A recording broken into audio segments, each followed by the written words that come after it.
my view, this is a particularly important question, and it is, in my understanding, at the very core of the core project, building up a kind of evidence base that helps researchers, but also stakeholders in the different areas of children and media to actually build on empirical evidence and to draw informed conclusions from that. So what is the role of theory for the dissemination? I think one first aspect that is important, we have to be aware that outside the academics, public policy makers, educationists, all of them actually have their theories in mind. Often implicit, often simple, but they have their theories. What is good for children, what is bad about the media, and so on. We know a lot about all these preconceptions, and when we would like to disseminate research, we have to be aware that we are not talking to tabula rasa kind of people where we just put our findings on, but that we have to enter a communicative process starting from the theories that they have in mind. So they have their theories, even if they are not theories in the narrow sense of academia. Therefore, this is one important point to me, that we are aware of this theoretical approach also in the public. There are important ideas that are quite dominant in the everyday life of parents or of teachers or even of politicians that we have to be aware of. I think it's extremely important to not both to explain theory and why we use it, and also to use it when we disseminate, because if we're theory driven in our research, which we often are, we have this, it's sort of always this underlying comfortable blanket of what we should do or not do. Other people might not understand, why did you do it this way? Apart from the methods, why are you looking at these concepts rather than these concepts? And there's always a practitioner or two in the audience who will raise their hand and say, yeah, but from, you know, in my practical experience, and then they will bring up some new element that is not something you've researched. And using theory to explain that this is a lens. The theory helps us create a lens to look at things, and we can widen the lens or we can make it more narrow, but it's still a lens. We cannot see the full picture. We can never see the full picture, but we can, it's like a puzzle, and we can bring some pieces to the full picture. And I think that together with Sonia Livingston and Giovanna Mazzaroni, we made an attempt to sort of synthesize some of the insights we had from EU Kids Online into what we call the theoretical analytical model.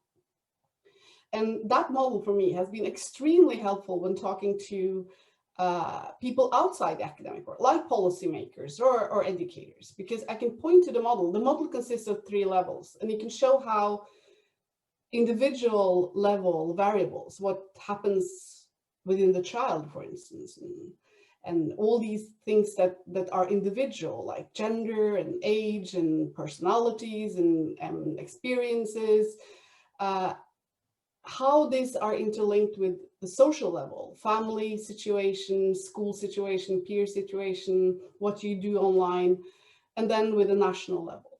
And when I try to explain our research, I start often by showing this model, and people might think it's complicated, but once you explain that there are different ways of looking at things through the child, through the social relations with the child, or through the wider societal, then people get it. And then I can go back to the model and say, this is something we found, but remember, for this question, we only looked at the child.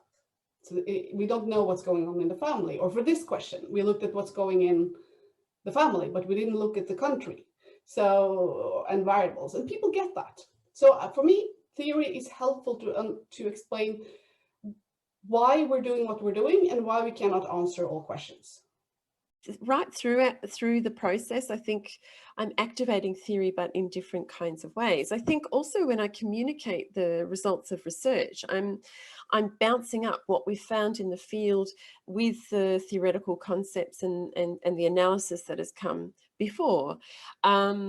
I think also, what we don't often do is create enough spaces for policymakers and NGOs, all of the different sort of adult institutions and organisations that impact children's lives to grapple with theory themselves. We think as researchers often that we have to boil it down and package it really nicely, when actually, often we're dealing with a lot of smart people, and you can throw a theory at them and have them consider it and critique it. And I found often that we can have quite deep theoretical conversations that then influence the way people think about making a policy or developing a program. And I think that's really, really important. We have to not only activate theory in the research work itself, but also in the communication of the research, in the activation of that research beyond the academy. I think that's really critical. And indeed, I think there's lots of wonderful inspiration in theory. One of my favourites at the moment is Hannah Arendt's theorization of the child and in relation to natality. And she has this lovely way of explaining that it's our job as adults to introduce children who are born new into this old world, to introduce them incrementally to this old world over time, without ruining the opportunity that their newness offers to the old world. And I think this is just a really lovely way of thinking about children. And it comes straight from, a theoretical essay, but people get it. And it I think can inspire us into action. So I think theory is so important. Theory really, really matters. To say that we can just do applied work without theorizing is a fallacy. Theory is critical. I think there's a problem where the context, no, not the context, the ground of policy and public affairs and even education, where the very ground of it has been taken by government for instrumental purposes. And I don't mean the government, I mean governmentality. For their purposes, for instrumental purposes, for productive purposes, for defensive purposes. There's a problem with the idea that our research always ought to have instrumental outcomes. I don't think it should. I think we need to know how instrumental outcomes are produced first. When did science start taking an interest in women? Well, when it thought they needed some kind of governance or correction or protection, that women were always understood as vulnerable. Women were always understood as a bit flighty. They might read novels and bad things happen, as one of the Kellogg brothers thought in the 19th century. And there's this kind of discourse of control, protection, correction that comes into the study as a kind of given, taken for granted. And I think the very same discourse applies to children. They're the last group within our own society. People are still allowed to hit them in various contexts, and we treat them as if they have no rights, they're not citizens. And people feel very aggrieved if the way they've decided to treat their children is not accepted by society at large. So what I'm trying to get at is that governmental treatment of subjects, citizens, whatever, is already theoretical. And my job as a theorist is to open that up, sometimes to contest it, but certainly to try and understand how it works through culture, language, discourse, and storytelling.